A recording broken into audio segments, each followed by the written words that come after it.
আমি চলবো, আমার রবকে খুশি করা আমার লক্ষ্য, আমার রবকে খুশি করা আমার লক্ষ্য, আমার আর কোনো লক্ষ্য নাই।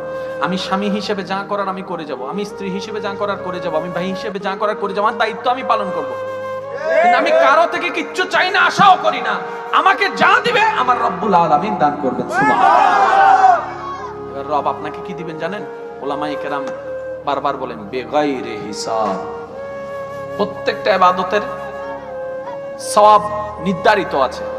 একমাত্র ধৈর্য এমন একটা নিয়ামত যেটার জন্য রব্বে করিম বলেছেন বেগাইরে হিসাব, আমি রব হিসাব ছাড়াই আমার বান্দাকে দান করতে থাকবো, সুবহানাল্লাহ। তাদের বিষয়টা বড় আশ্চর্যকর।